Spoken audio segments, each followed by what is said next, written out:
sorry, that's for a Democrat show. Let me know when you're ready. No matter what the technical difficulty is, this man is a professional. He goes all the way.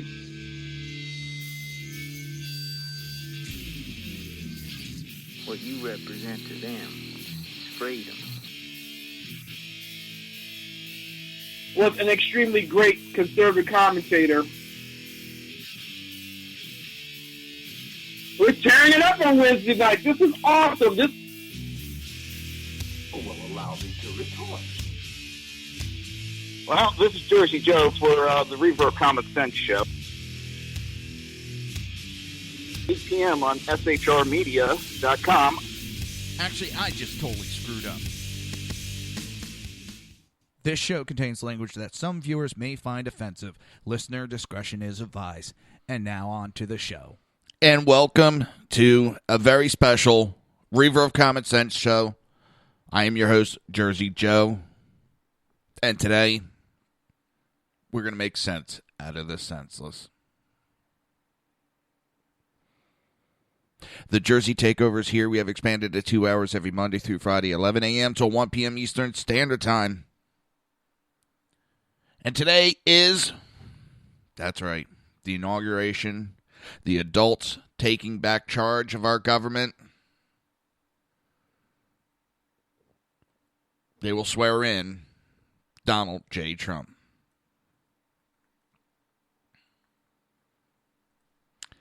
I've been watching the news coverage for about the last half hour.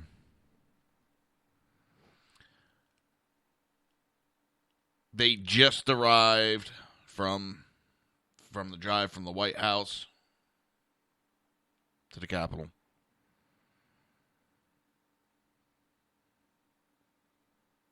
And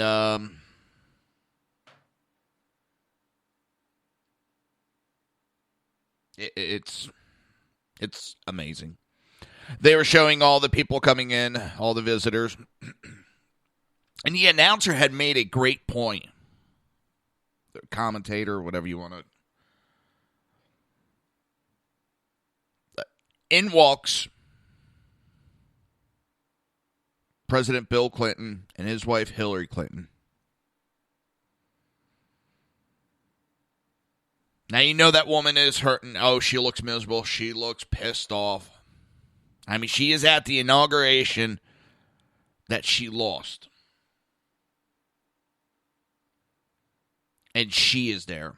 And they turned around and said, those Democrats that are boycotting,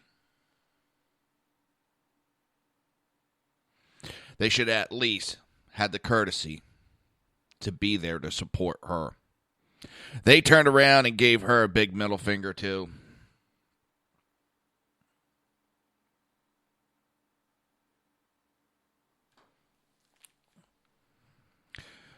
So President-elect Trump and President Obama have arrived at the Capitol building. Like him or hate him with Obama, it's got to be a weird feeling. 8 years doing this job. And he's there to... I mean, it's got to be a happy, sad moment for him.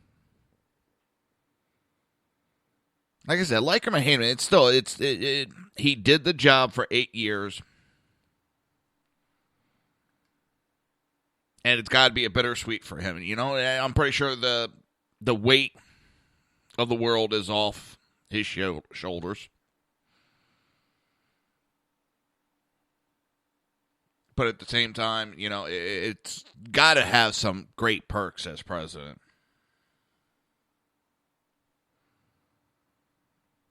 Great perks.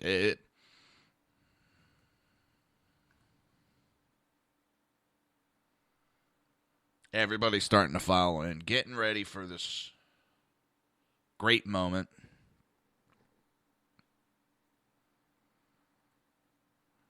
How many countries do you see a moment like this? The way power is handed over. Now, I'm not going to say it was a peaceful transfer of power.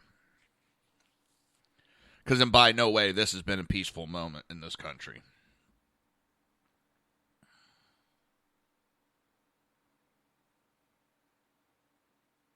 So, to give you a heads up what's going on today, we will have the great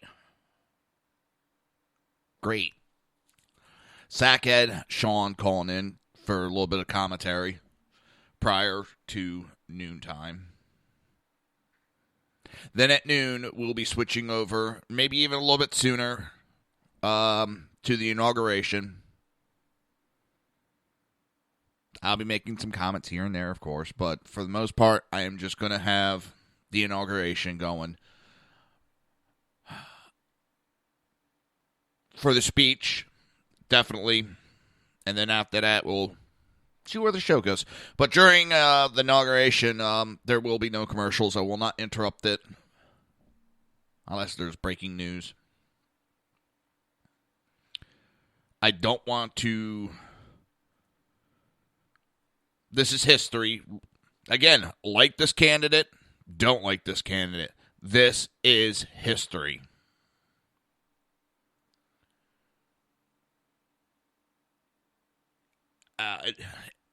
I'm excited. I'll tell you that right now. I am excited. Because it looks like we're going to have some changes in this country finally.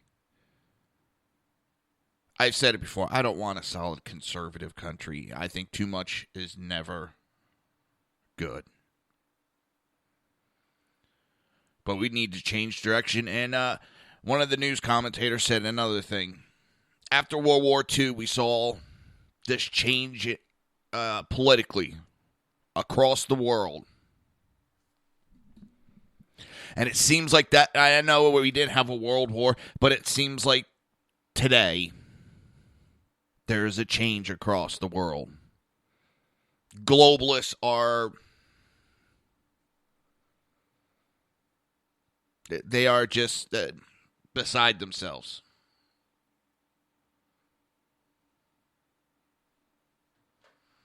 They don't know what to say. They don't know what to think.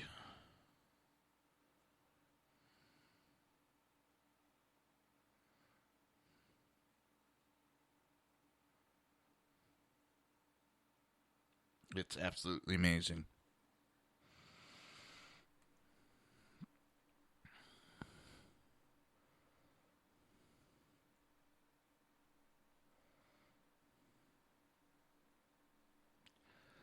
It's the people are standing up. I've said it all the way going back to the primary. The people of this this world are standing up against this government that thought they had full control.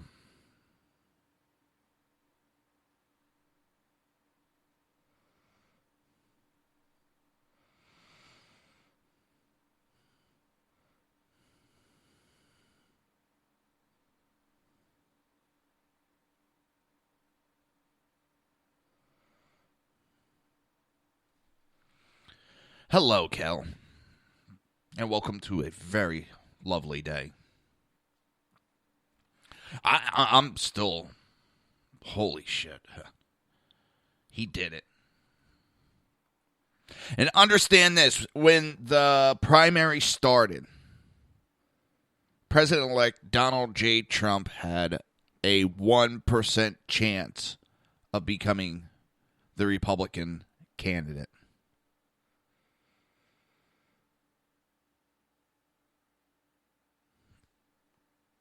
His success of his company. Yes, I know he his father helped him tremendously. But he made a company that is way bigger than his father's. He has surpassed his father's company ability.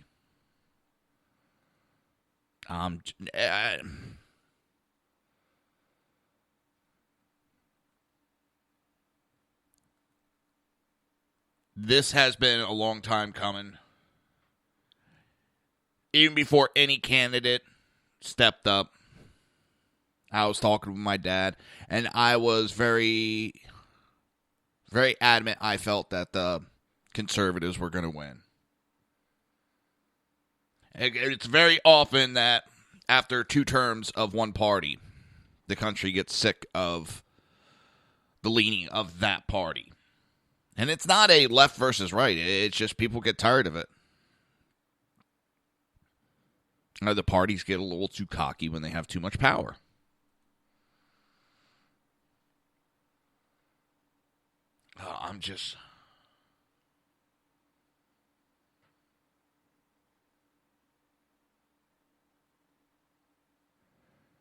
It is... I'm still shocked. But I got a smile on my face, a spring in my step, because we might get this country back in line.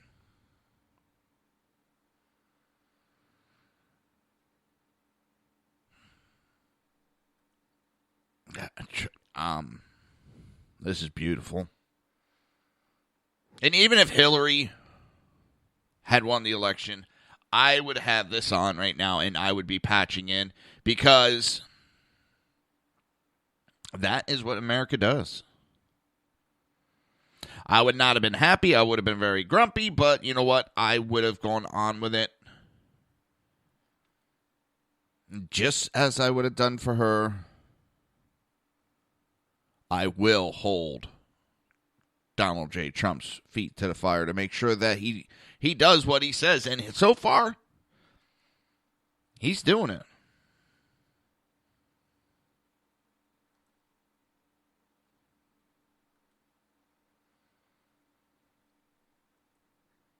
And the protesting that went on last night, and I'm sorry, some of that is not goddamn protesting. You had a kid that was like 10 years old, 11 years old, setting fires in the street. That is called arson, not protesting. Where were the parents? And his mouth.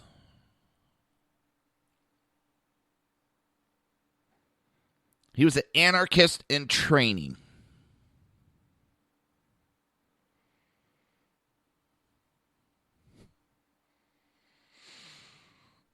If that was my child, he would not be sitting down for about a week.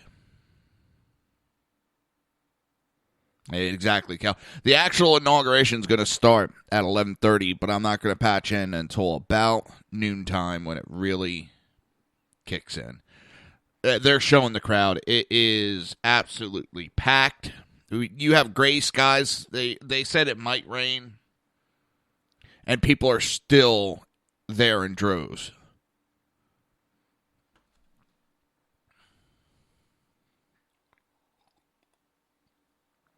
Now I can see why Trump said if those congressmen weren't showing up, maybe they should hand their tickets over.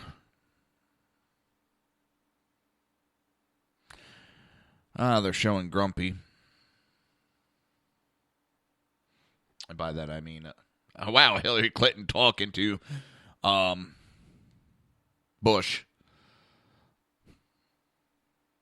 That conversation looked a little awkward.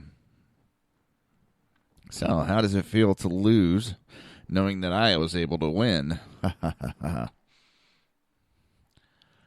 I know, I'm mean, I'm evil. I don't give a rat's ass. That woman was evil of evil.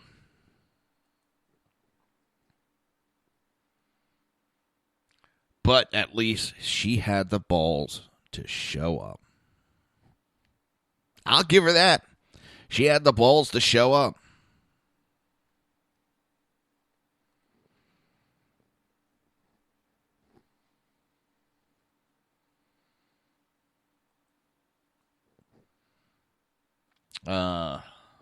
Looks like Michelle Obama is being walked out.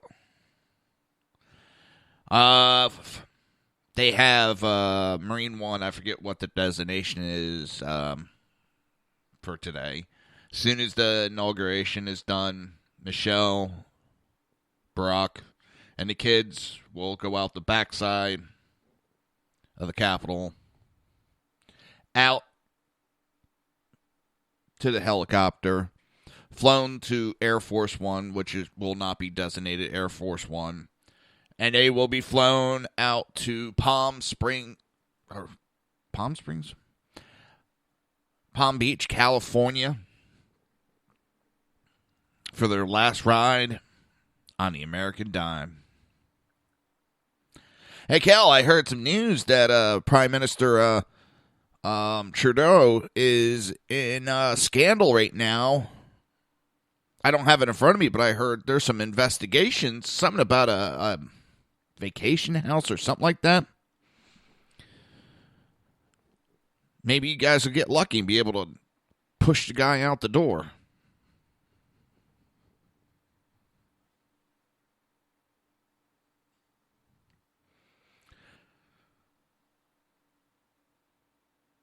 With all the rhetoric, I loved how all these ex-president...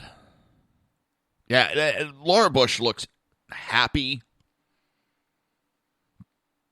She's fine being there. This is a great moment in history. You had a bunch of older guys you could see with the iPhones and... How do I take a picture? How do I do it? Hey, Bernie Sanders, grumpy looking as always. He actually had to delete one of his tweets. He was tweeting during one of the committee hearings. I think it was HHS hearing. I could be wrong on it. And the guy said how great and gracious our country is. And Bernie Sanders slammed it and said, no, we're not. We're not. We don't help people. Blah, blah, blah, blah. All countries have better health care than us, and they're doing better. Well, someone tweeted a picture of people going through garbage trying to find food in Venezuela and sent that to Bernie on his comment about how we are not the gracious country. Every country's better than us because they got health care. Yeah, Venezuelans may have health care, but their people are goddamn starving. Nice going, Bernie. But yeah, he deleted that tweet instead of just admitting, you know what? I shot my mouth off. I was wrong.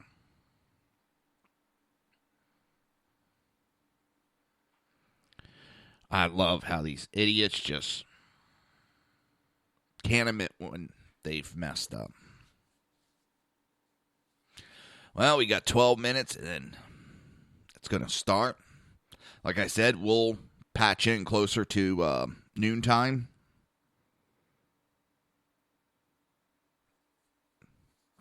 Maybe as we do it, I might have it in the background. I'm not sure. We'll play it by ear. We'll wing it. That's what I usually do with the show. I just wing it.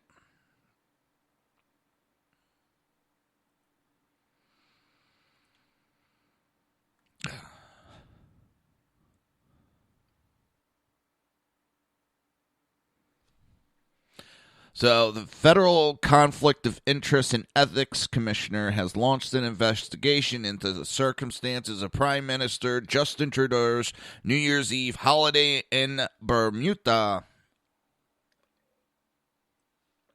Sounds like some people in your government are trying to fight back. Do you know who looks happy at this inauguration? Jimmy Carter. For as long as I've been alive, all I've heard is how bad Jimmy Carter was. How he was the worst president. He's smiling because guess what? He's no longer the worst president anymore. So he's happy. You know, he's snickering. Melania on her way out. I don't know why. The way she looks today, I immediately thought of, I know this is going to make me sound gay, but,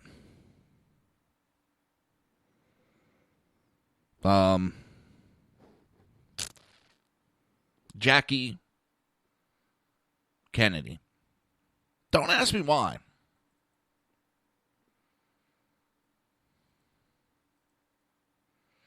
Just that's what popped in my head when I saw her.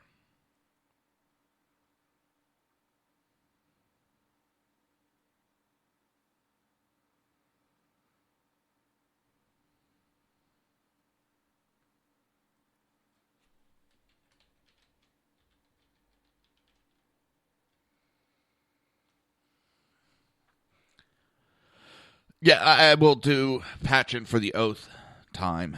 That I will do.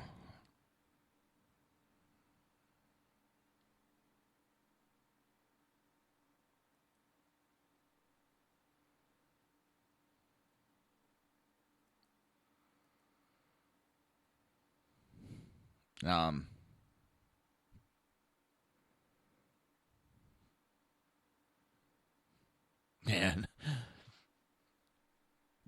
it's an end of an era is upon us.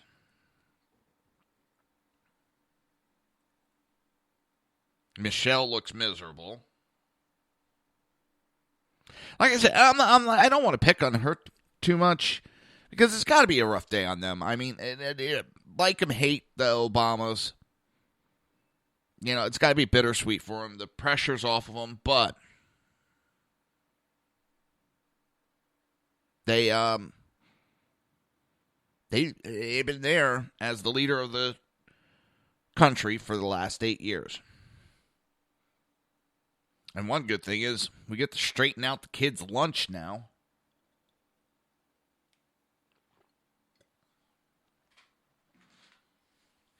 I don't think my kid's school enacted that. Because there was no major complaints out of our school system. We have President Obama and President Biden, Chuck Schumer, Schmuck, and Nancy.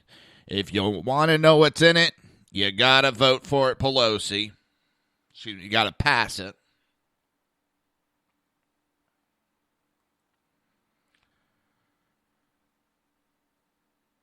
I figured she would be there. That would have been scandalous if she didn't show up.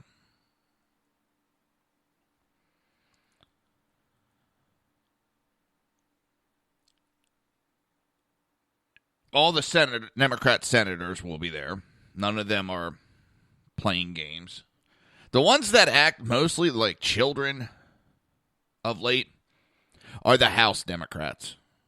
They're the ones that do the sit-ins and act like children. They're the ones that are not showing up like little kids.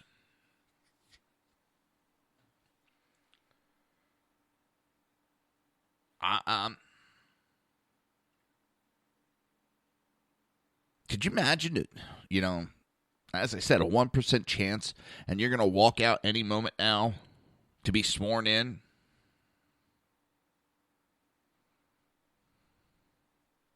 That's gotta.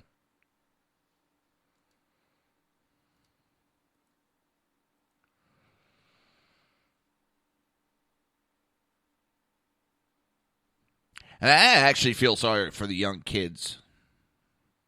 Because they're there, and I don't think they grasp what's going on. Yes, Melania looks beautiful. I'm sorry. It's. I look forward to having a first lady that's actually proud, happy, glad. One that's not always downing the country, making all little snide comments.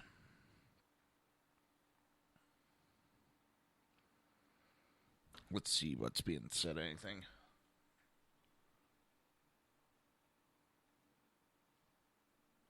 Nope. Huh. That's actually amazing that there's nothing being... No audio. Oh, that's why. Huh. I opened the wrong channel.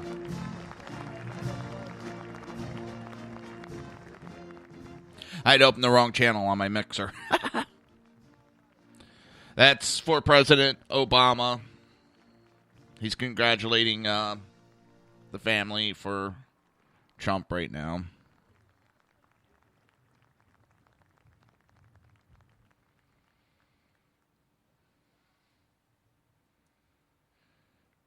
It is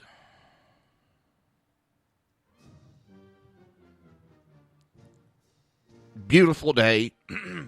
Dang, frog in my throat. It's a beautiful day. We have a new president, a new direction, and as I said, we got adults taking charge of the country today.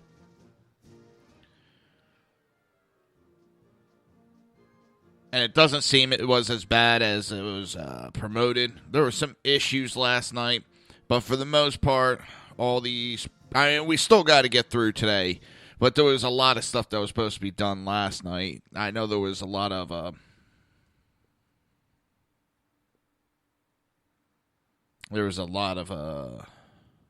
there were some incidents and arrests, but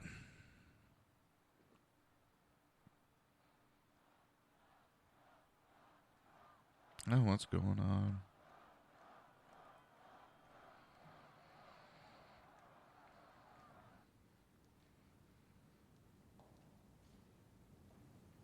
We got McDonald and Paul Ryan, and coming behind is President-elect Donald Trump. I'm looking at some photos of some businesses that their windows were smashed in last night.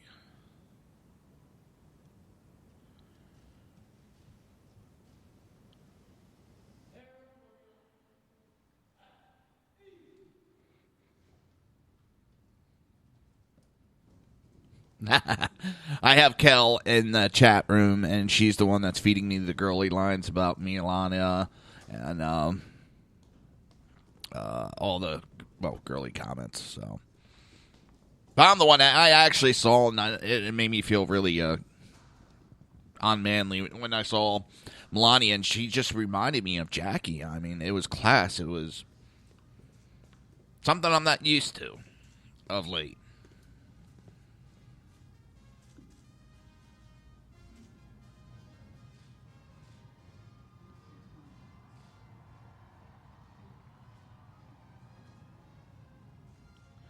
And the groups that were attacking last night were not, it wasn't that they had they have political differences, but it wasn't with Republicans. It was,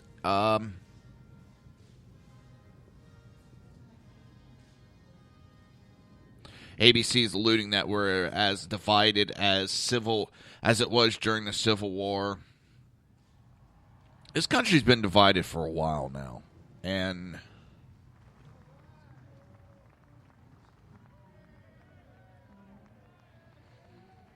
Governor Pence just walked out.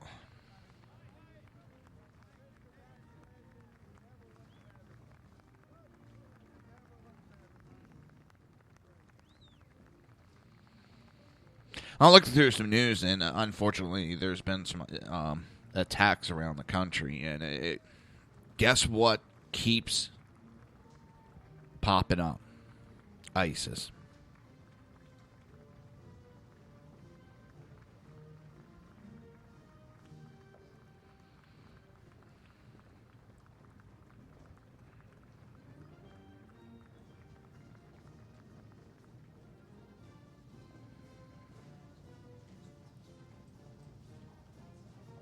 It's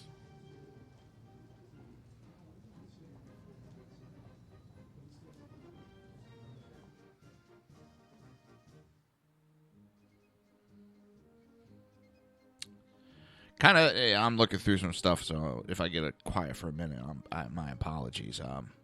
Also, there's that, like I said, that little kid last night, that little arsonist. It just, police should have walked in. Kel has said that Mike Pence is eye candy for the ladies. I'm going to have to get a hose in a minute. Hose off Kel. She's getting a little worked up, it seems. President-elect, the staff director for the Joint Congressional Committee on Inaugural Ceremonies, Stacey McHatton McBride. The Senate Sergeant-at-Arms, Frank Larkin. The House Sergeant-at-Arms, Paul Irving. The Chairman of the Joint Congressional Committee on Inaugural Ceremonies, Roy Blunt. Rules Committee Ranking Member and Senate Democratic Leader Charles E. Schumer. The Speaker of the House of Representatives, Paul D. Ryan. Senate Majority Leader Mitch McConnell. House Majority Leader Kevin McCarthy. And House Democratic Leader Nancy Pelosi.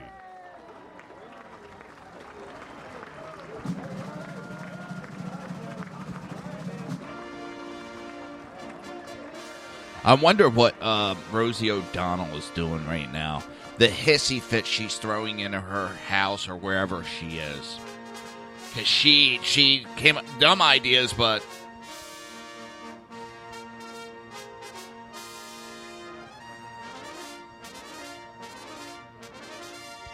Mnuchin, I know I'm mispronouncing his name. Unemployment rate is not real. Bingo.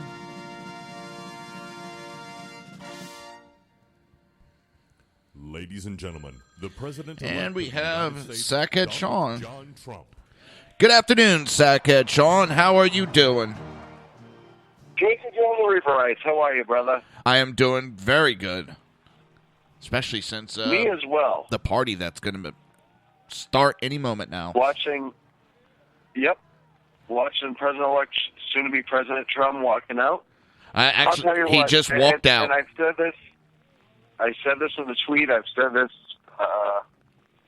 a bunch of times through the year. But no matter what, this is one of the most amazing feats of freedom, and shows you how wonderful our constitutional republic and this transition of power is.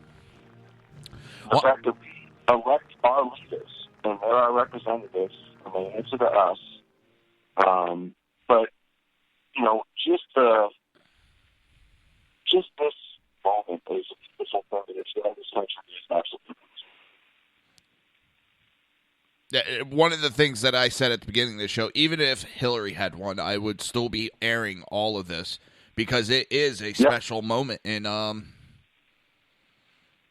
it's a special moment in any country. I mean, you don't have many countries that hand over power like we do from one person to another, and it's very special. So even if Hillary would have won, I would have aired. I've watched the last two elections. I didn't have inaugurations. I did not have the ability for the first, or I would have, as a child. Now, so I don't really blunt to make you feel pretty honest with the President Trump. Listen, I just think that this is just a hallmark of what makes our nation great. Due to the crowds, Americans there fighting the ball all the way out from the Capitol. Look at all the leaders there, former presidents, soon to be former presidents. So many distinguished people. This is a unifying time for our country. No matter what you say, if there was another way, still trying to decide.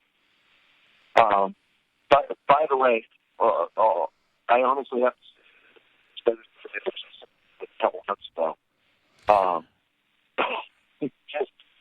I'm sure the time off has been helpful and beneficial for it. But, even just the graciousness between Vice President Trump and now Vice President Biden and Vice President Pence, and then the warm welcome from the Obamas to the Trumps. Of course, the historic leaving of the letter from one president to another is just such an amazing thing. Just the little caveats in all of this inauguration, just all the great things that get taken from this. Political differences aside, this is something that every American should watch and cherish. Yeah, it's... I'm embarrassed. I don't want to say embarrassed, because 8 years ago today, I sat on the back porch of my parents' house, and we sat down and watched Obama's inauguration, his first one, and his speech that he gave, and we sat there looking at each other going, holy shit, we could be, this could go down as one of the greatest presidents, with what he had to say. And it was one of the first times I actually watched an inauguration. I was kind of blown away with everything that went on, and I've watched since then. But I will say that inauguration, I think, helped this country in ways that most people don't understand. Because I know I'm not the only one that kind of bought into what Obama had to say. But then we kind of got woken up and got more involved in our politics. And I'm not going to try to take this as a time to bash Obama because it's not a day for that. But he did do one great thing as a president. He woke up a lot of people that we have to pay attention to the politics in our country. And we need to hold our elected officials to what they say. Well, and listen, President Obama, despite his politics, is a prolific speaker. Oh, yeah. And, he's an amazing orator. He absolutely is. I don't like what comes out, the content that comes out of his mouth, but the way he presents his case is absolutely debonair, I think, is an amazing word, the word I would use for it. Again, I don't like his politics, but how he presents his case is pretty amazing. And, he always has from the beginning to the end, except for, the few times that he tried to go off cue card.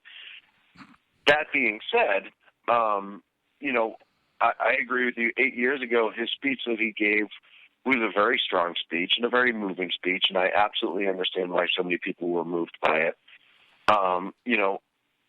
Very different people, Obama to Trump, we know that. I have a feeling Trump's speech is going to be more grassroots American. I think he's still going to try to reach some people that he has maybe didn't get to in the election. I think you're going to see him reach across to the other side of the aisle voters-wise, maybe not politician-wise, but to the Democratic voters and say, hey, listen, we don't get along. We may not agree with everything, but help me out, and I'm going to help you out. We can work together and make this country better. And you may not believe it now, but work with me and watch what we can do together. And I think that's going to be an amazing, should be an amazing approach. Should he do that? I think you're going to get a very typical Trump speech. Not that his speeches are typical, but in the sense that it will be Donald Trump. This is probably one of the most rehearsed speeches that he does. That's been widely reported. He's been practicing the speech for a couple of weeks, which, for a guy who doesn't normally do that, it shows you that how deep he understands this moment and how important it is. I was listening to reports earlier that he's going to try to kind of call on the legacy and history of both Ronald Reagan and JFK, which I think is pretty prolific, especially because you're going to be reaching Democrats and Republicans that way. And, this is going to set the tone. Yeah. And I've said it before and I'll say it again, from, I don't know, what are we looking at, 21 minutes from now for the next 4 years, we're going to hold his feet to the fire. And we're not going to let him off the hook. But I think he's going to help himself more than any time it could help him. I think you're going to see a president that if things don't go well or if something that he tries to put into place doesn't land right, he'll correct it. He's going to own it. Yeah, he'll own it and correct it instead of pushing the blame. And that's blaming everybody else. That's one of the things that really opened my eyes. Every time something came up early on in the administration, it's that person's fault. It's this person's fault. And it made me start kind of wondering. One of the things Trump said last night in a speech in one of the balls he went to was, if you think America is great now, that's great. But I'm going to make it better. That right there also, he he understands some people like the way things are going, and he's just out to make the country better, not keep status quo. He wants to bring it to the next level. Well, and this is the other side of this inauguration is Republicans in both houses need to get off their rear ends and get some work done now. Listen, we have what Obama had his first 2 years. I know Mr. Trump has a lot of things ready to go for the first 100 days, but you need a Congress that is going to stand by their word. Those who just got elected, stand by what you ran on. Those who are up for election in 2 years, we know it's coming, so we're paying attention. We absolutely have the ability to make changes for the better in this country. I don't want to hear demagoguery. I don't want to hear BS. I don't want to hear earmarks and all this other stuff. Get to work. Yep. Do what you're paid to do. Really start looking at legislation that benefits this country by and large. Look at repeals that benefit this country by and large. You have a president who, all indications is he will sign good bills, and he wants to do the right thing. Put it on his desk. Don't make him have to fight for what is the right thing to do. Just do the right thing. If this Congress has half a set on them, they'll start dumping these earmarks just to hold up bills and start passing bills that make sense for the country and actually do good things for the country. And the sooner you do that, you will start reaching the people who do not believe in you and the party. They don't believe in conservatism. They don't believe in the right side of the aisle. They don't believe in any of that. The sooner you can pass these bills and get to work on the economy and get to work on crime and get to work on so many things, then the sooner that rubber will hit the road and it will affect the people. When people start getting jobs and they start making money, they will see that free market, capitalism, less government, all of the things that we preach about all the time is a positive thing. So, this isn't just an inauguration for Donald Trump. This is an opportunity for conservatives to really start to get a hold of some of those who's lost their way in this country, or lost their way from their party. Yeah, and I was talking to my dad actually yesterday. Me and him were talking, and one of the things that Democrats do have to realize is that people are paying attention more and not buying into the BS of days gone by.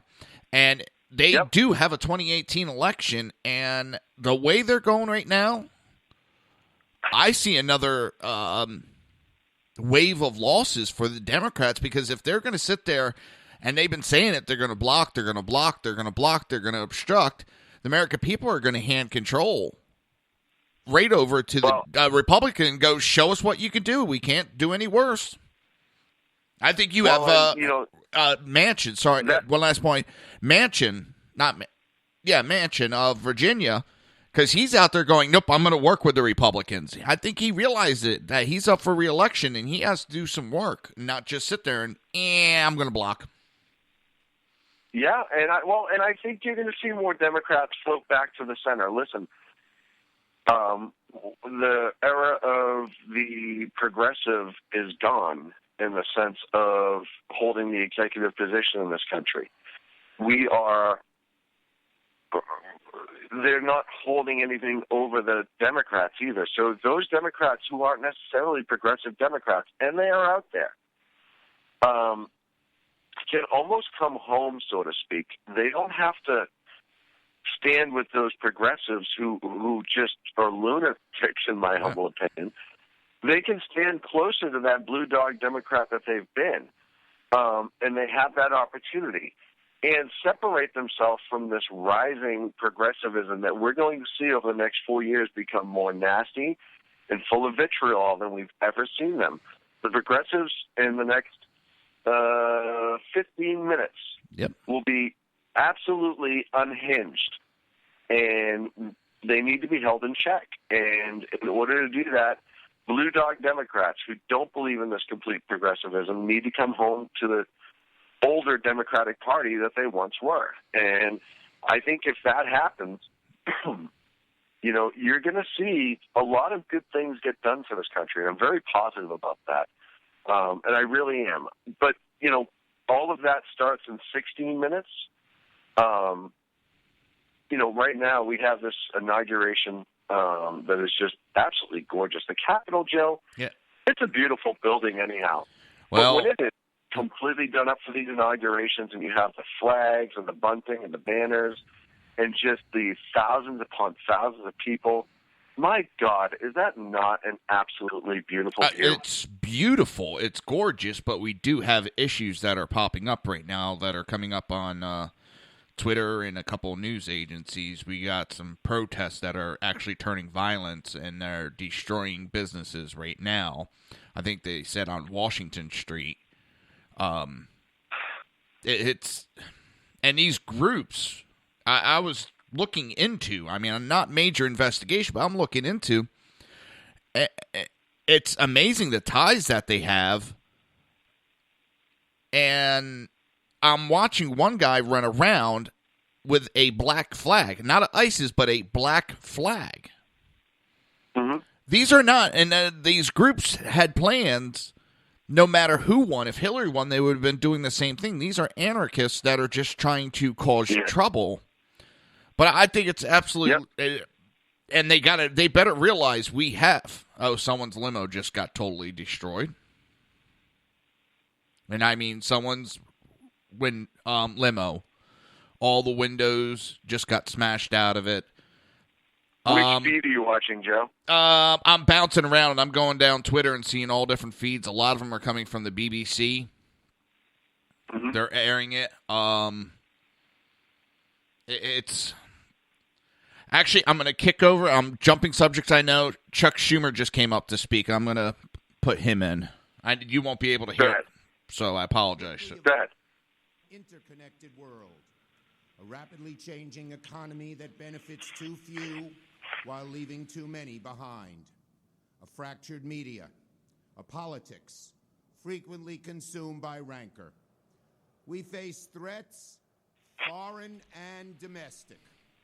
In such times, faith in our government, our institutions, and even our country can erode. I hate to say it. I'm waiting for the shoe to drop with his speech. I stand here today confident in this great country for one reason: you, the American people. So far, pretty good speech. We Americans have always been a forward-looking, problem-solving, optimistic, patriotic, and decent people. Whatever our race, religion, sexual orientation, gender identity, whether we are immigrant or native-born, whether we live with disabilities or do not, in wealth or in poverty, we are all exceptional in our commonly held yet fierce devotion to our country and in our willingness to sacrifice our time, energy, and even our lives to making it a more perfect union. Today we celebrate one of democracy's... All right, so far it's going good. I'm going to have it in the background while we talk for a minute. One of the things I got to say about the protesters, they need to realize, I hate to use the expression, there's a new sheriff in town. And I don't think this one is going to allow the shenanigans that have gone on for the last 8 years. They've gotten a little too brazen and a little too cocky. And I think what you're going to see, too, is you're going to see sheriffs, police chiefs, afraid of that federal backlash, afraid of the ridiculous use of the Department of Justice. The self-employed department ideology, licenses, time and again, that at the end of the day, 80% of them, and I'm not saying all of them, there's certainly been some that have needed to be looked into, but 80% of them have turned out to be nothing. You remember Ferguson, after Ferguson and the Department of Justice launched this huge investigation, and found out that there really wasn't the widespread ridiculousness that they thought they were, so they hit them with a whole bunch of like ridiculous training things that had nothing to do with the investigation. I think you're going to see police chiefs and even town and city mayors that are going to be less fearful of an overbearing federal government who are involved in local affairs, such as widespread protesting, destruction of property, being more apt to maintain peace and protect people and property, which they have not been doing. I'm not saying they haven't been doing it, but we've seen these large-scale protests where these cops have been forced to step back and not defend their city because of politics. And I think you're going to see that start to wither away, too. And I hope you do. Listen, that person's limo that was destroyed, the person's store that was destroyed, all these different things, I know how many people quickly say, oh, it's insured, it's fine. That's not the point. And I've said this time and again, insurance is supposed to be a last resort. They should be protected. It's the job of government to protect good people and protect all citizens. And your rights only go as far until they infringe upon somebody else's. And when it comes down to protecting the rights of the so-called protester or violent extremist in some cases, or the person whose business was closed at 9 o'clock in the morning and is now destroyed, burned, and lit on fire, it is the job of the government to protect that business owner and to protect those people on the train and to protect those houses. And that's their job. And when they're not doing it because they're afraid to offend a couple of anarchists or progressive lunatics or whatever, then we seriously have a problem. When we're not willing to enforce the law against certain groups of people, yet willingly enforce them against others, that is a double standard. That is inequality. And you see that. I'll tell you right now, if that was conservative protesters out there during an Obama inauguration, they would be arrested like crazy and people would be calling for their heads. Yeah. And so far, again, Schumer's speech I thought was very good. And it's not bad, but the one thing I didn't turn it on, and I didn't hear, he actually got booed when he got up. I didn't hear the boo. I must have been talking. When he got called, announced to come up. And listen, Sean, I'm going to let you go because we're going to start getting into more of the inauguration. They're going to swear in Pence right now. Would you raise your right Okay, hand? and I appreciate it. And Thank again, you, Sean. Day for America. And Joe, thank you for everything you do, bud. Thank you, boss. Swear I, Take care. Michael Richard Pence, do solemnly swear that I will support and defend the Constitution of the United States that I will support and defend the Constitution of the United States against all enemies, foreign and domestic, against all enemies, foreign and domestic, that I will bear true faith and allegiance to the same, that I will bear true faith and allegiance to the same, that I take this obligation freely that I take this obligation freely without any mental reservation or purpose of evasion, without any mental reservation or purpose of evasion, and that I will well and faithfully discharge and that I will well and faithfully discharge the duties of the office on which I'm about to enter. the duties of the office on which I am about to enter. So help me God. So help me God. Congratulations. God bless you. God bless you.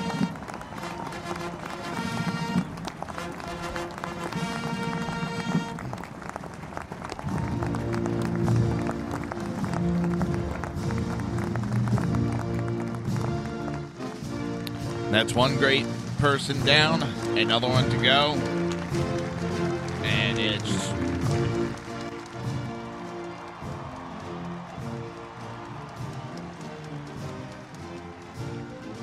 I'm kind of out of words right now. I'm just going to let it play out.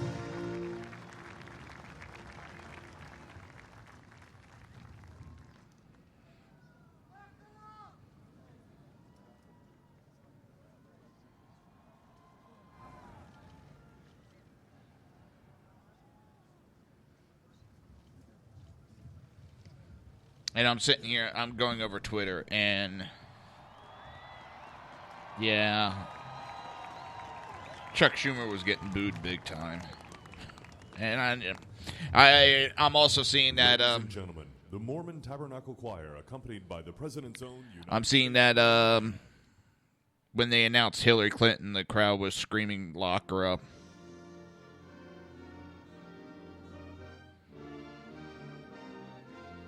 But it'll be funny with the Schumer speech. You have conservatives saying it sucked, and you'll have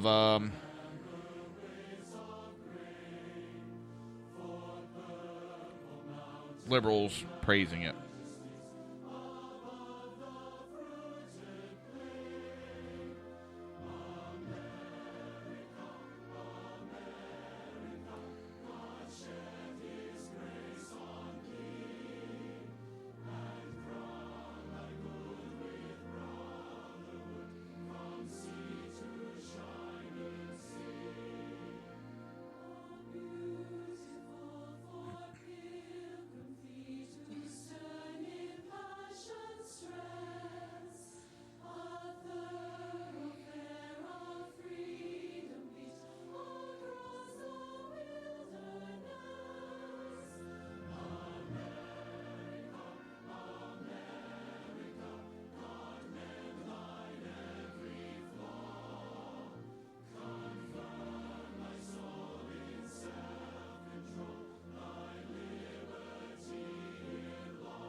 Well, we have 1 minute and 30 seconds left of the Obama administration.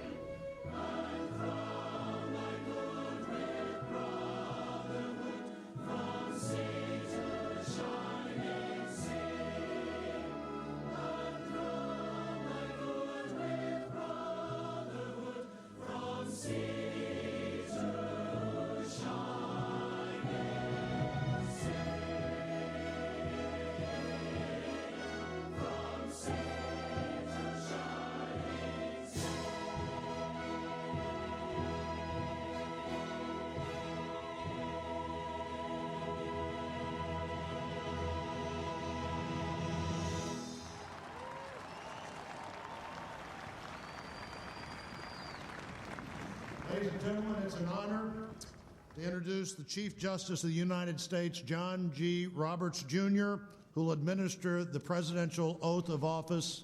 Everyone, please stand. The moment so many people have been waiting for.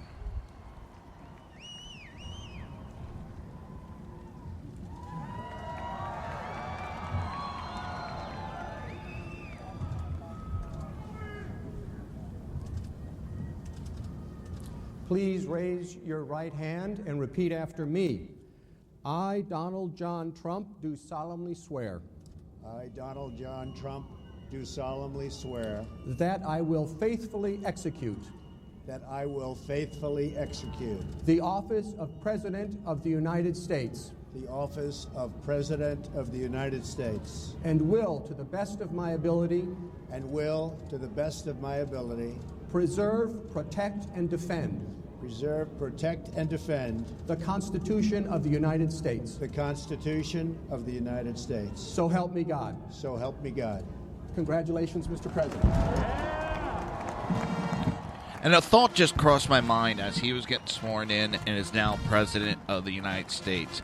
I got told by so many who claimed to be smarter than me that this was nothing more than a stunt to get Hillary elected. That's a pretty good stunt.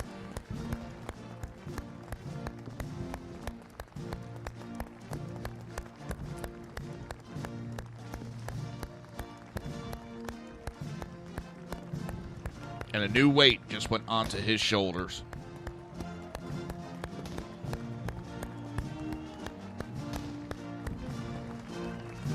And if you noticed, the inauguration was still held outside without interruption. There might be some rioting going on, but it did not stop the swearing in of President Donald Trump. What a great honor to be able to introduce for the first time ever anywhere the 45th President of the United States of America, Donald J. Trump.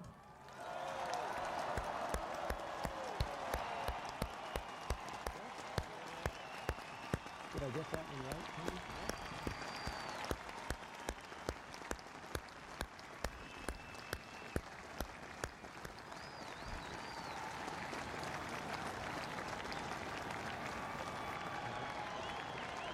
The speech everybody has been waiting for. Chief Justice Roberts, President Carter, President Clinton, President Bush, President Obama, fellow Americans, and people of the world, thank you.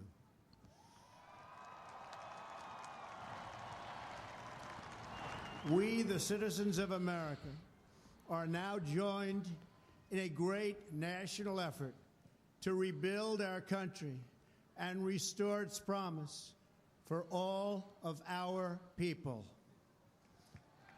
Together, we will determine the course of America and the world for many, many years to come. We will face challenges. We will confront hardships, but we will get the job done. Every 4 years, we gather on these steps to carry out the orderly and peaceful transfer of power. And we are grateful to President Obama and First Lady Michelle Obama for their gracious aid throughout this transition. They have been magnificent. Thank you.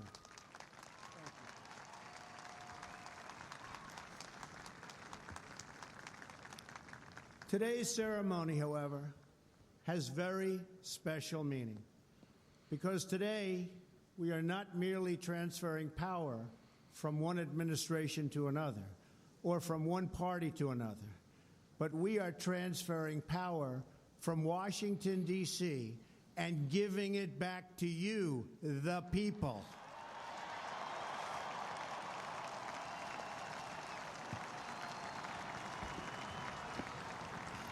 For too long, a small group in our nation's capital has reaped the rewards of government while the people have borne the cost. Washington flourished, but the people did not share in its wealth. Politicians prospered, but the jobs left and the factories closed. The establishment protected itself, but not the citizens of our country. Their victories have not been your victories. Their triumphs have not been your triumphs. And while they celebrated in our nation's capital, there was little to celebrate for struggling families all across our land.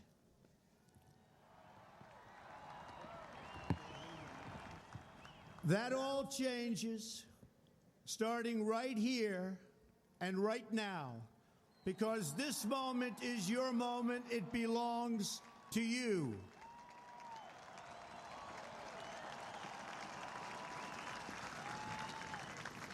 It belongs to everyone gathered here today and everyone watching all across America. This is your day, This is your celebration. And this, the United States of America, is your country.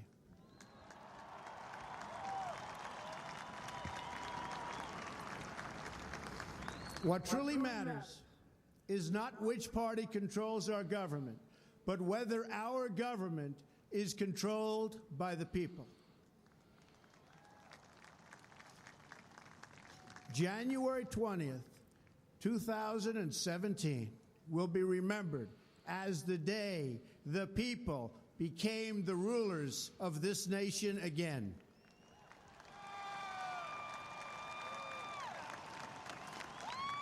The forgotten men and women of our country will be forgotten no longer. Everyone is listening to you now. You came by the tens of millions to become part of a historic movement, the likes of which the world has never seen before. At the center of this movement is a crucial conviction that a nation exists to serve its citizens. Americans want great schools for their children, safe neighborhoods for their families, and good jobs for themselves. These are just and reasonable demands of righteous people and a righteous public. But for too many of our citizens, a different reality exists. Mothers and children trapped in poverty in our inner cities, rusted out factories scattered like tombstones across the landscape of our nation, an education system flush with cash, but which leaves our young and beautiful students deprived of all knowledge. And the crime and the gangs and the drugs that have stolen too many lives and robbed our country of so much unrealized potential. This American carnage stops right here and stops right now.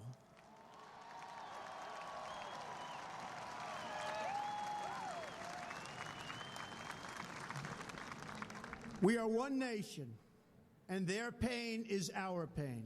Their dreams are our dreams, and their success will be our success.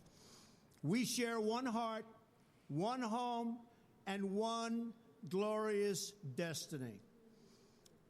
The oath of office I take today is an oath of allegiance to all Americans.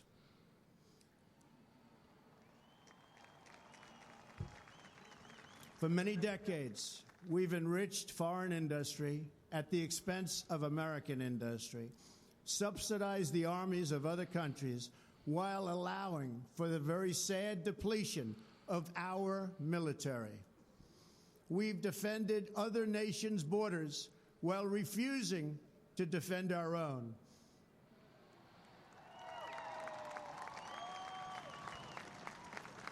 And spent trillions and trillions of dollars overseas while America's infrastructure has fallen into disrepair and decay.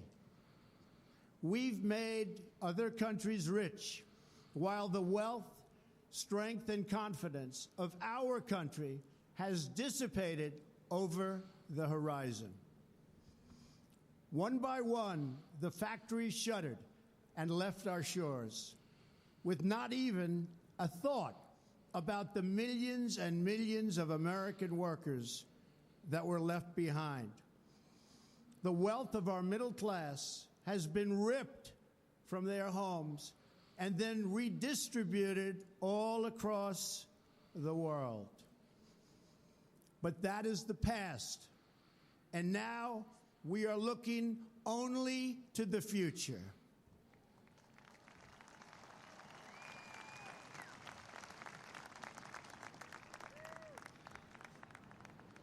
We assembled here today are issuing a new decree to be heard in every city, in every foreign capital, and in every hall of power.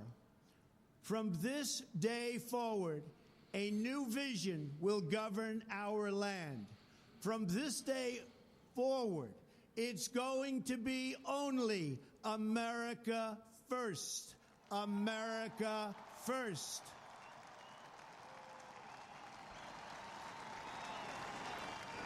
Every decision on trade, on taxes, on immigration, on foreign affairs will be made to benefit American workers and American families.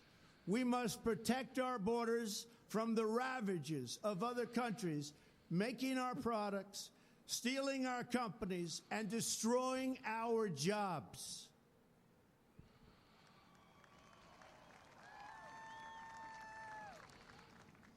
Protection will lead to great prosperity and strength. I will fight for you with every breath in my body, and I will never, ever let you down.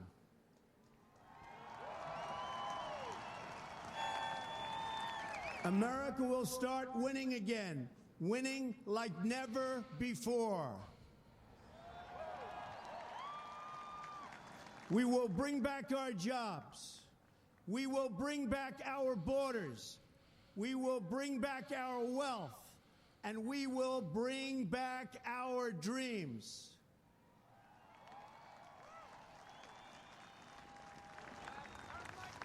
We will build new roads and highways and bridges and airports and tunnels and railways all across our wonderful nation. We will get our people off of welfare and back to work, rebuilding our country with American hands and American labor.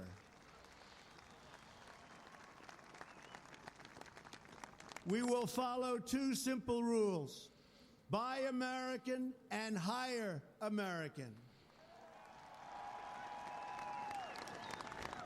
We will seek friendship and goodwill with the nations of the world, but we do so with the understanding that it is the right of all nations to put their own interests first. We do not seek to impose our way of life on anyone, but rather to let it shine as an example. We will shine for everyone to follow. We will reinforce old alliances and form new ones and unite the civilized world against radical Islamic terrorism, which we will eradicate completely from the face of the earth.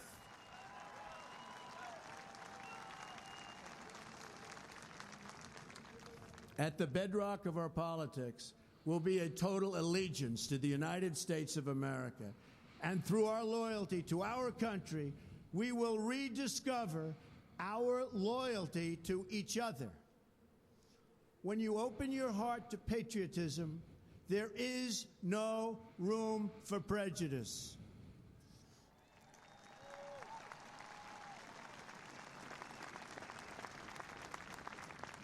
The Bible tells us how good and pleasant it is when God's people live together in unity.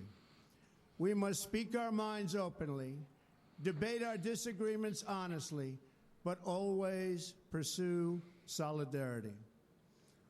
When America is united, America is totally unstoppable.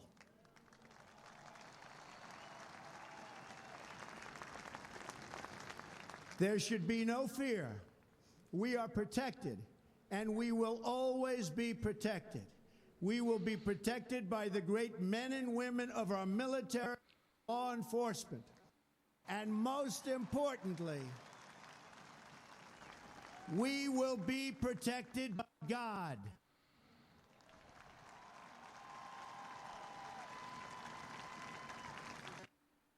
Finally, we must think big and dream even bigger. In America, we understand a nation is only living as long as it is striving.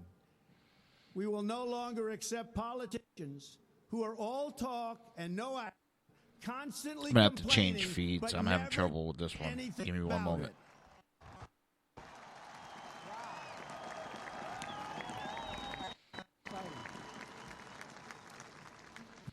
time for empty talk is over. Now arrives the hour of action.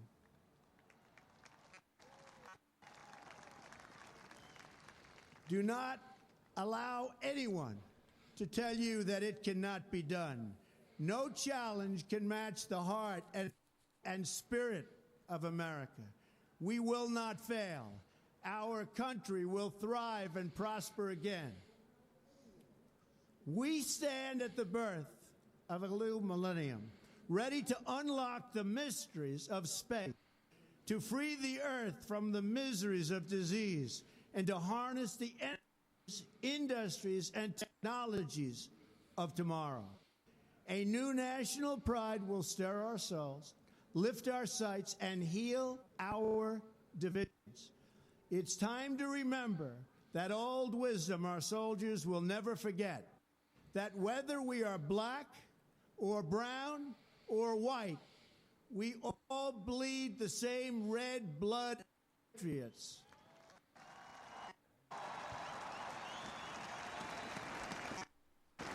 We all enjoy the same glorious freedoms, and we all salute the same great American flag.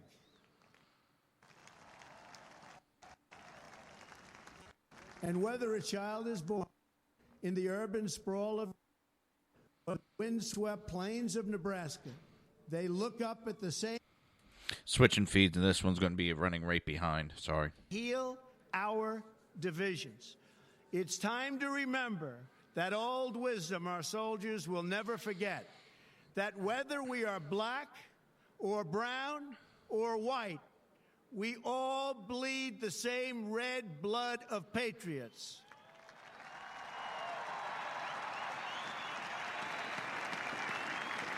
We all enjoy the same glorious freedoms, and we all salute the same great American flag.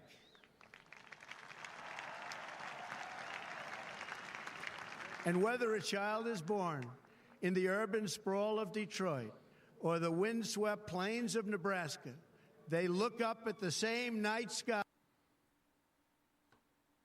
with the same dreams, and they are infused with the breath of life by the same almighty Creator.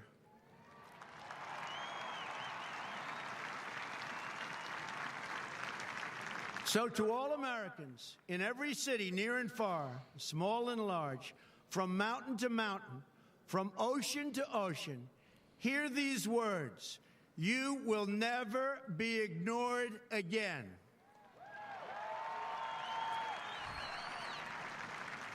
Your voice, your hopes, and your dreams will define our American destiny. And your courage and goodness and love will forever guide us along the way. Together, we will make America strong again. We will make America wealthy again. We will make America proud again. We will make America safe again. And yes, together, we will make America great again. Thank you, God bless you, and God bless America. And there is God bless the America. President of the United States of America. Whether you voted for him or not, whether you like him or not, he is the president now.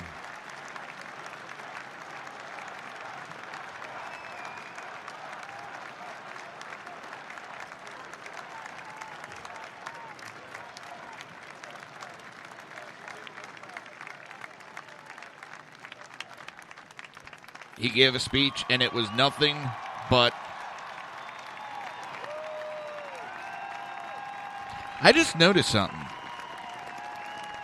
Compared to... And it's not trying to knock Obama. This is not anything against Obama. When he was inaugurated, he was behind a panel of bulletproof glass. On Rabbi Marvin Heyer, Trump was out in the open. Franklin Graham, and Bishop Wayne T. Jackson to provide readings and the benediction.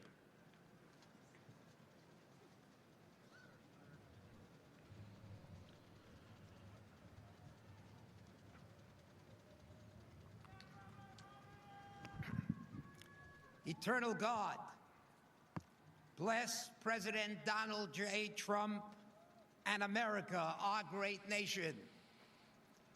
Guide us to remember the words of the psalmist, who may dwell on your holy mountain, one who does what is right and speaks the truth, who knows that when you eat the labor of your hands, you are praiseworthy, that he who sows in tears shall reap in joy, because the freedoms we enjoy are not granted in perpetuity, but must be reclaimed by each generation. As our ancestors have planted for us, so we must plant for others. While it is not for us to complete the task, neither are we free to desist from them. Dispense justice for the needy and the orphan, for they have no one but their fellow citizens. And because a nation's wealth is measured by her values and not by her vaults, bless all of our allies around the world who share our beliefs. By the rivers of Babylon, we wept as we remembered Zion. If I forget thee, O Jerusalem, may my right hand forget its skill. The doer of all these shall never falter. May the days come soon when justice will dwell in the wilderness and righteousness will abide in the fertile fields, and the work of righteousness will be peace, quietness, and confidence forever.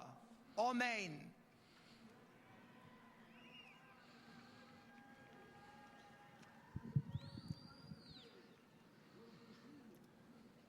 Mr. President, in the Bible, rain is a sign of God's blessing.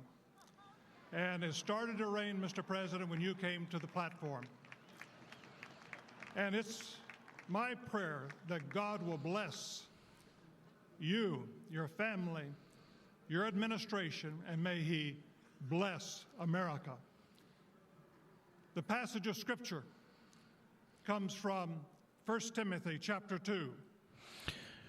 I urge then, first of all, that petitions, prayers, intercession, and thanksgiving be made for all people, for kings, for all those in authority, that we may live peaceful and quiet lives in all godliness and holiness. This is good, and it pleases God, our Savior, who wants all people to be saved and come to a knowledge of the truth. For there is one God and one mediator between God and mankind, the man Christ Jesus, who gave himself as a ransom for all people. Now to the King eternal, immortal, invisible, the only God, be honor and glory forever and ever. In Jesus' name, amen.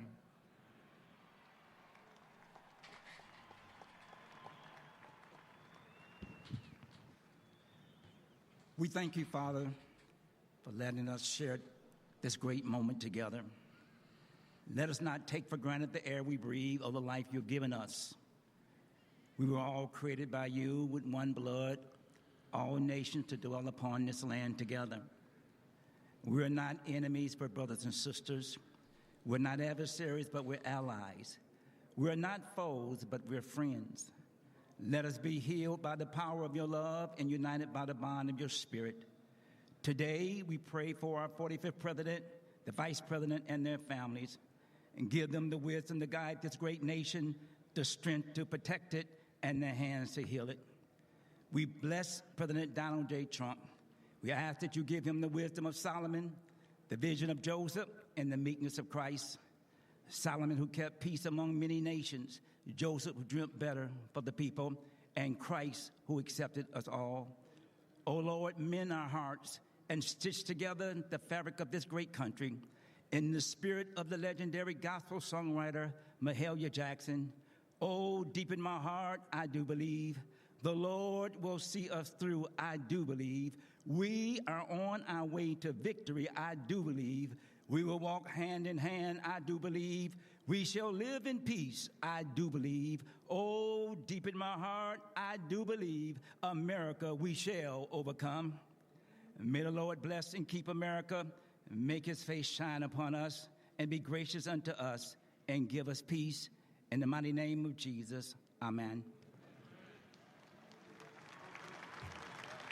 Ladies and gentlemen, please welcome Jackie Ivanko, accompanied by the President's own United States Marine Band. Please stand for the singing of the national anthem. Real quick, I want to point out, Trump said he hoped it rained, so therefore he could prove that it's... And he pointed to this hair and said, it is my real hair.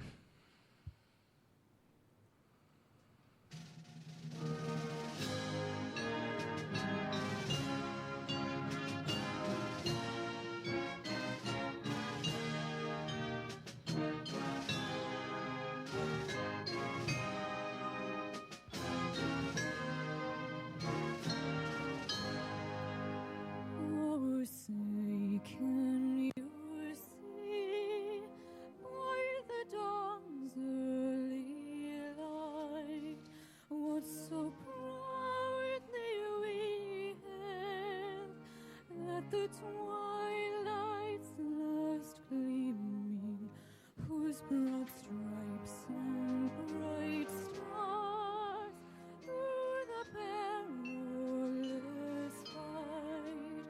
Oh, the ramparts we watched were so gallantly streaming, and the rockets bombs bursting in air gave proof through the night that our flag was still there. Oh, say does that star-spangled banner yet wave? For the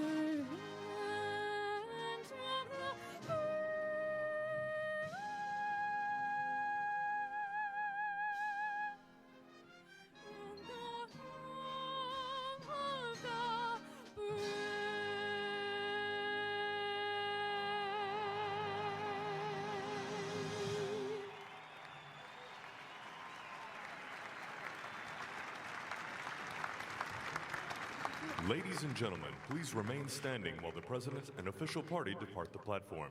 You will be released by sections shortly.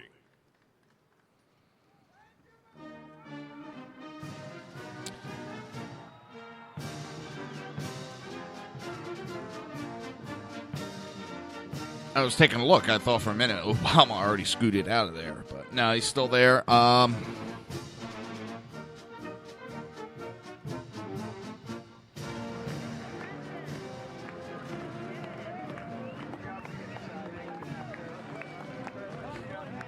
Lena's walking out with a Marine on her arm.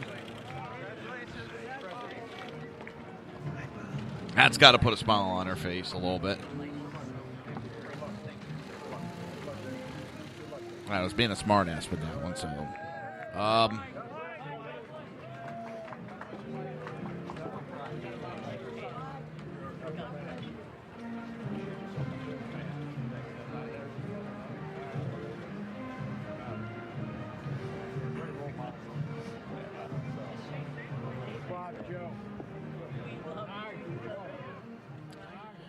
It's.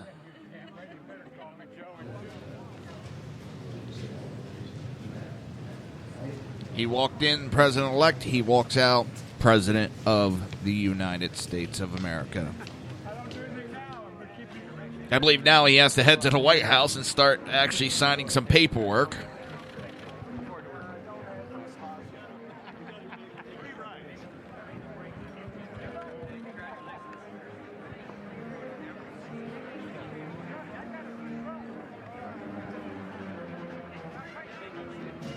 Actually, Hillary's finally smiling. This whole time she's been Miss Grumpy Pants.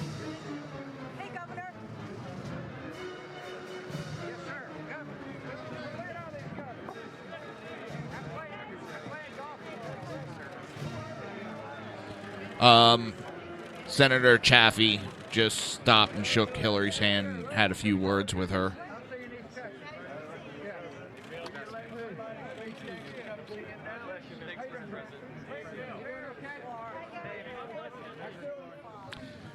Now, President Bill Clinton and Hillary Clinton need to ride off into the sunset with Obama, President Obama, and Michelle Obama to never be heard from again. Well, it's kind of like, did we hear anything out of President George Bush? No.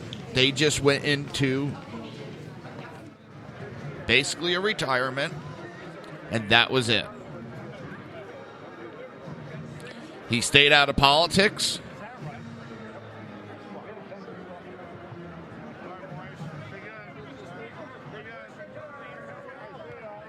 Biner was there.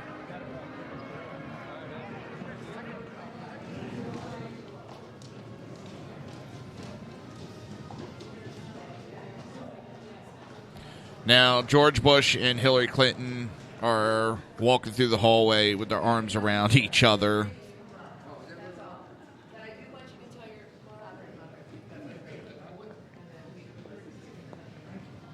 And some woman just stopped President Bush and said that to pass a message along to his mother and father that they're praying for him.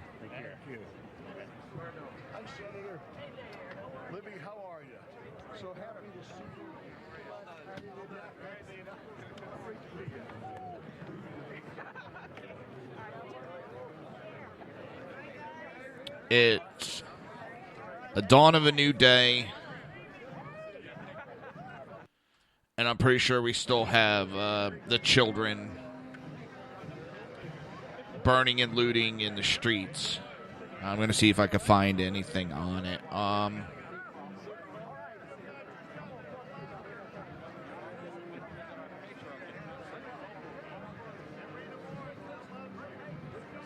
And someone made a great point.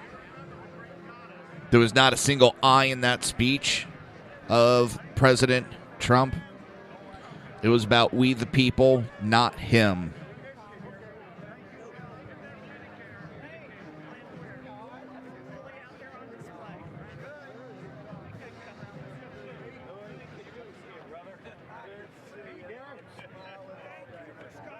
This is definitely a moment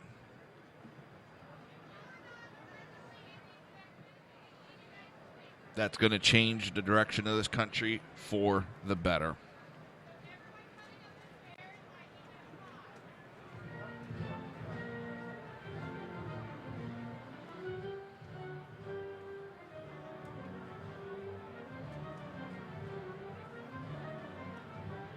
Huge crowds.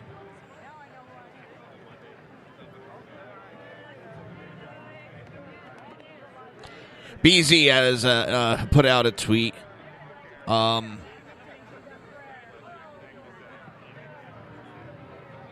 I agree with him. And it says, note to Spike, meaning Spike Lee, and other Hollywood leftists, expect lower box office in the future. Celebrities have done nothing but piss off the American people.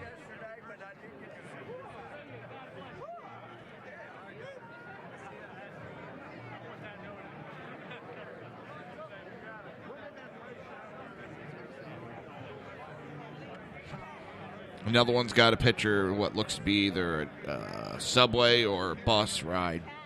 It's from the inside, and it's got a picture of some young kids sleeping on it. And it says, guess which ones are going to the inauguration and which ones are the protesters.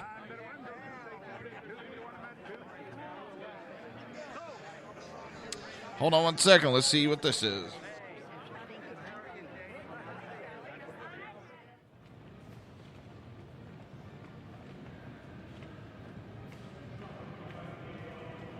I just need one more moment. Got another caller. Getting them patched in. Just give me one momento. Por favor. And welcome to the show, Crash. Hey. I just wanted to make sure I called in because, according to SJWs around the world, the Trump apocalypse has begun. You don't know how much more time we've got left now. I know. They're actually rioting. They were, while the inauguration was going on, they were setting fires, smashing windows, of course. I noticed... Now, hold on. I didn't see any of that.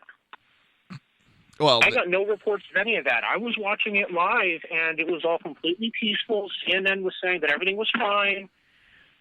Other than a couple of cops and pepper sprayed a few people. CNN is not fake news. Well, one of the things also is, and I'm glad the mainstream media isn't really giving them any coverage because they don't deserve it. So that's kind of... the protesters? Yeah.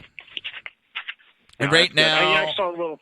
real quick, everybody, the who's who, is on the backside of the Capitol building. Marine One, which I don't know what the designation will be today, is out there, and everybody's lined up waiting for President Obama to walk out to take his last Marine One ride. Former President Obama. He's no longer the president now. Yeah, but just like Chiefs, we have always said Chiefs and not former Chiefs. Yeah, okay, that's valid. But as far as the helicopter designation, it is not designated Marine One. Right, that's what I was saying. It's now, what is it? It's MH. I can't remember the tail number, but it's Marine helicopter and whatever the tail number is. Yeah, they'll be going to what is Air Force One, but it won't be Air Force One, and giving the Obamas a ride to California, and then kicking them out of the plane. You were very nice the whole thing until that kicking them out of the plane part. Yeah, right now, President Obama, President Trump, Vice President Pence, and Vice President Biden are on their way out. Trump has to go to the White House to start paperwork. And right now you got the two, it looks like they're joking, they're smiling. See, the only thing that kind of caught me off guard was just some of the transfer of power stuff. It seemed off this time. But it looks like everything went through very, very... At this point it did. Very nicely. The Democrats tried to drop as many shitstorms as they could. What do you mean? Well, they just interrupted everything the best they could and tried to cause as much trouble as they could on the way out. And that transfer of power that you're saying wasn't that peaceful. And it's just the Democrats throwing a hissy fit because they didn't win. Oh, no, I meant today. I meant as far as today, not the whole process. No, the whole process has been anything but there's been a lot of spite.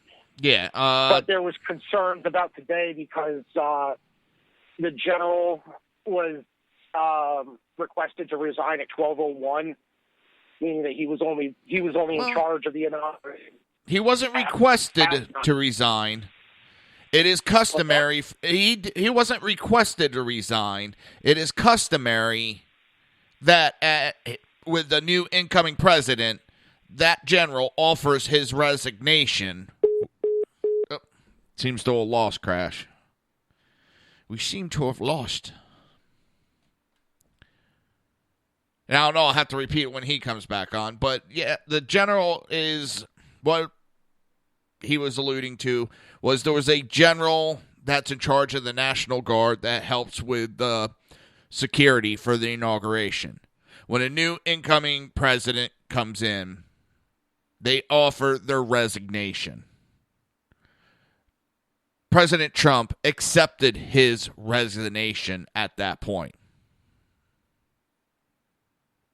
And now they're trying to make it sound like Trump fired the man, which he did not.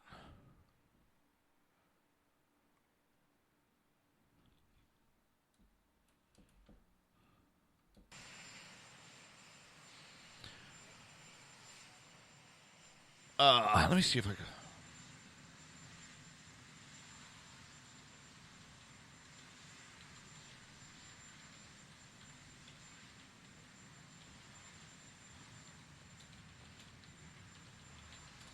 Trying to see if I can find out what the call sign was.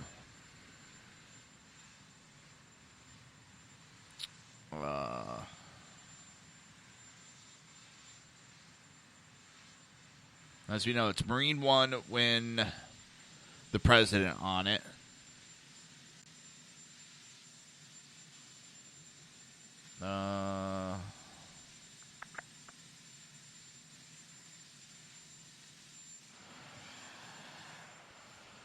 It's not telling me what the designation would be.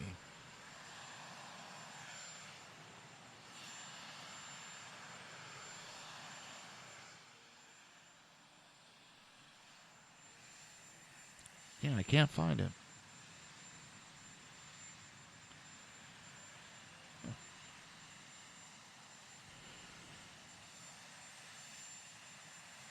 Obama and his wife, escorted by Trump and his wife, are heading to the helicopter to send Obama off for the last time.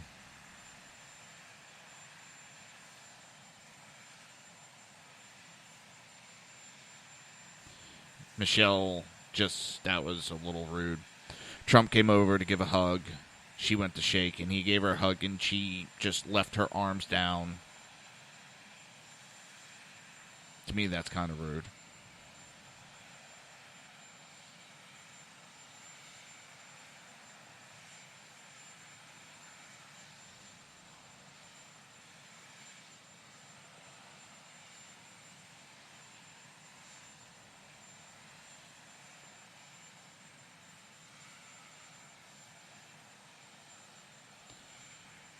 Donald Trump's heading back to the Capitol building.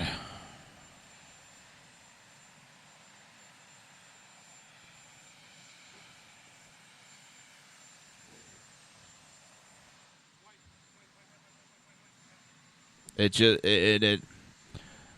don't know, it just seems shorter, not a bad thing, and which President Trump said he was going to shorten the whole celebration. He wants to get to work as soon as he can.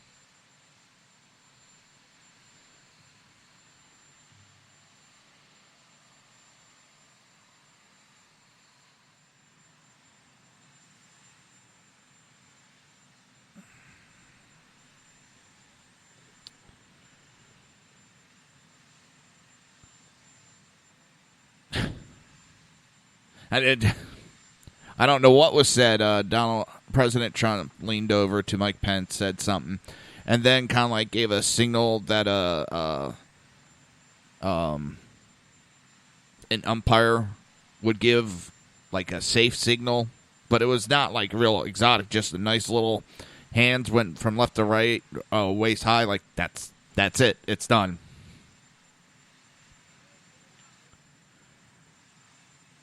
And the blades are starting up.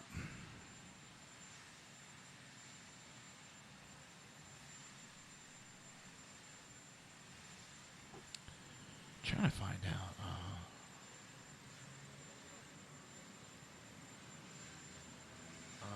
Maybe one's gone.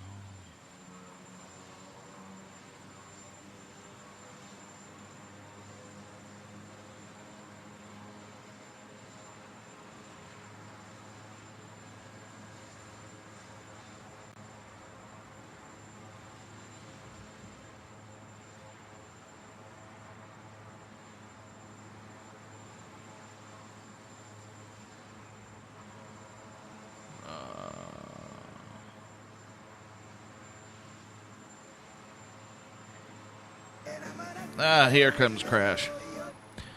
Welcome back, Crash. Yeah, sorry about that. Dead zones. Yep, it happens. Well, Yeah. Helicopter is getting ready for takeoff to have the Obamas on their way out. End of one era and the beginning of a new presidency. I know there's a lot of people that are not happy about the change in power and stuff like that. But honestly, my take on it is most people have already made up their mind. I mean, honestly, that's on both sides. Yeah. A lot of people have already made up their minds. You got the one side saying, oh, he's going to be the best president ever. He's the next Reagan. He's the next.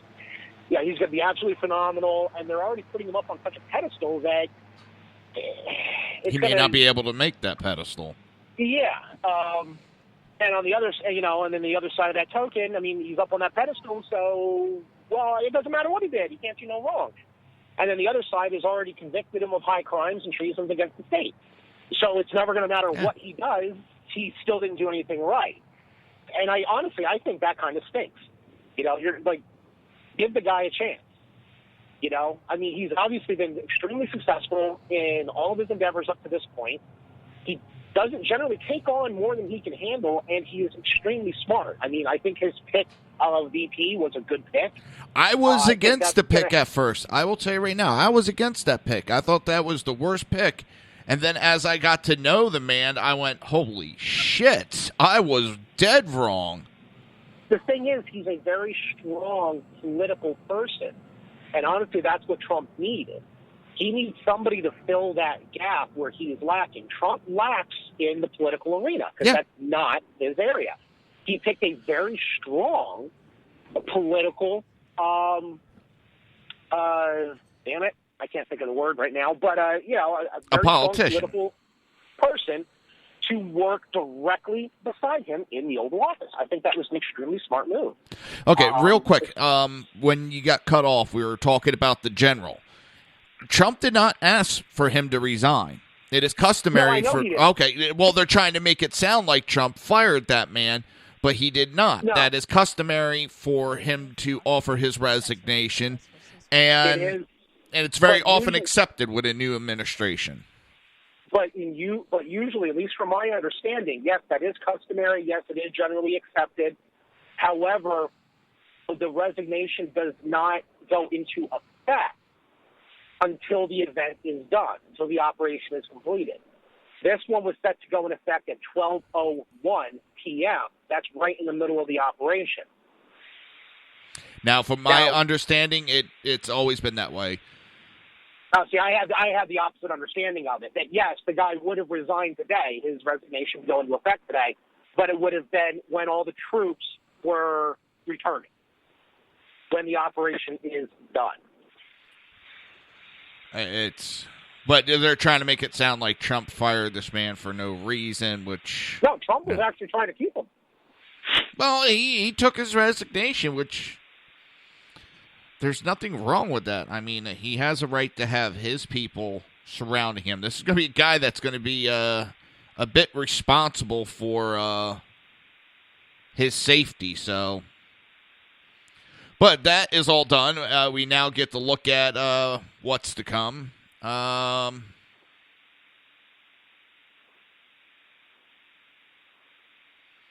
laughing because now there's a lot of stuff that's been deleted.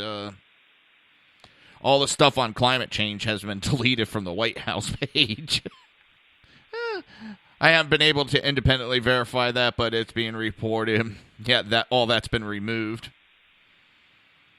And even during the whole inauguration, CNN was making comments about assassination of President Trump. They are sowing the seeds for someone to make an attempt.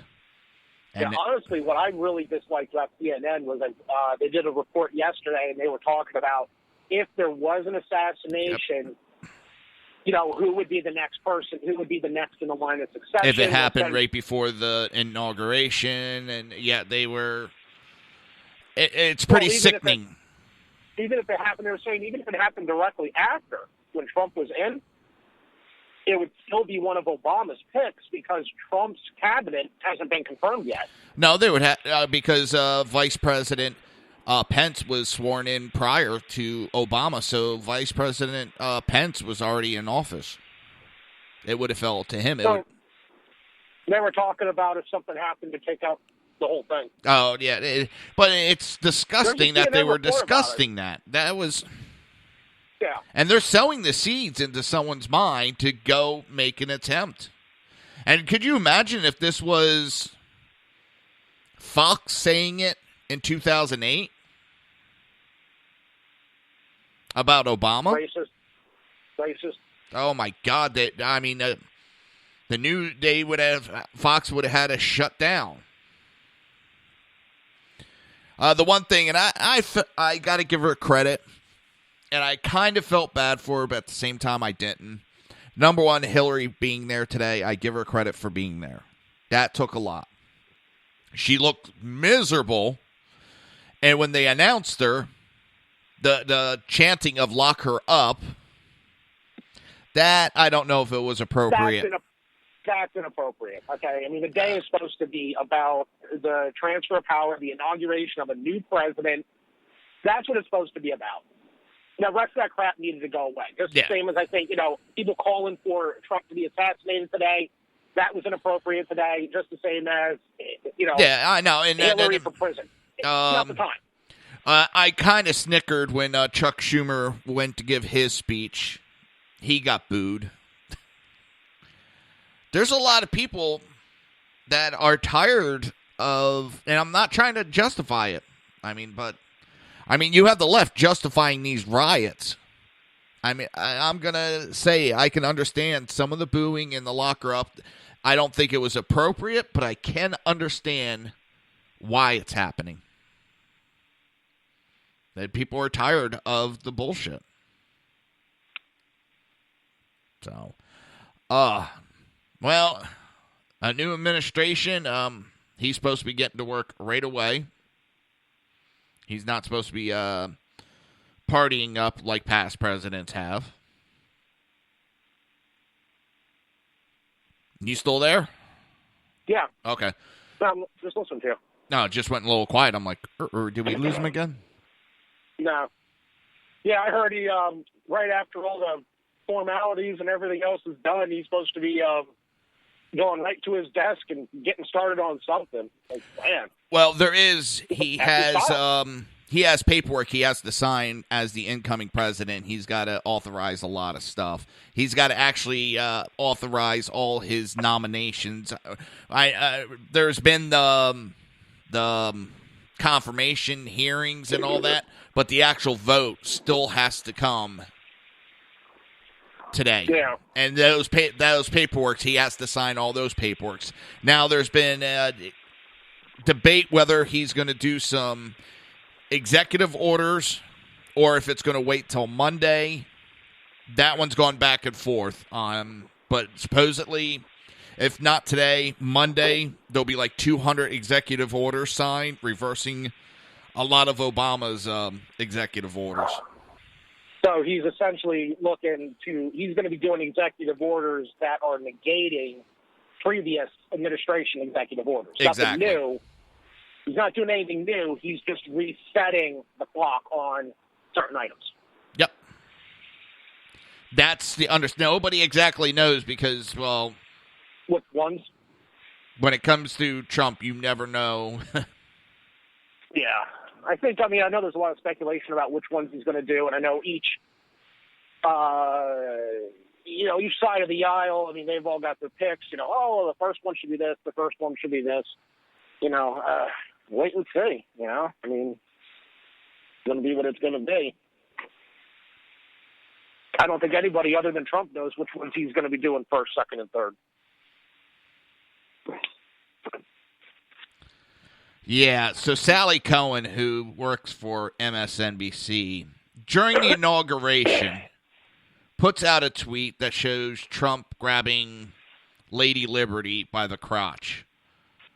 Well, are you serious? And she put out who's ready to grab back. So everybody's asking her, you want to grab Trump by his junk? Ew. I mean, it's backfiring on her pretty good. But yeah, this is the left. You know, that saying of when they go high or when they go low, we go high is a bunch of bullshit because they haven't gone high yet. All they've done is go low. That, and I mean, their whole entire thing was we're stronger together, we're stronger together. Well, right now is actually the truest time for them to be able to prove that, and they're not proving it. No. They're actually causing more division. So what happened to their mantra? You know, where'd it go? Out the window with the rest of their bullshit. No. It's... Yeah, I don't get it. I don't. Well, I'm going to have to cut out now. I've got to run in to pick something up, but I'll give you a call back in a little bit, brother. All right, man. Thank you for calling in.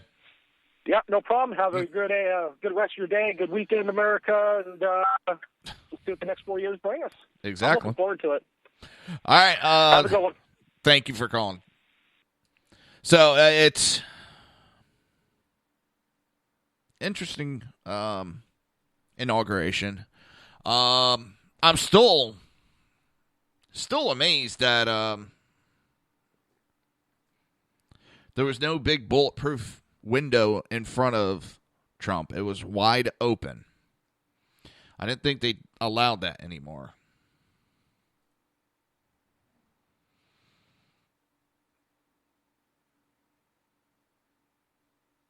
It is all the bravado. We're going to shut down the inauguration, and the only thing they did is destroyed some businesses. That's all. I'm just...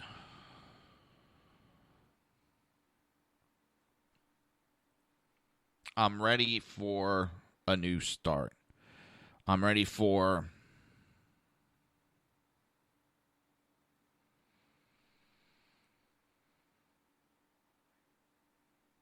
a better United States.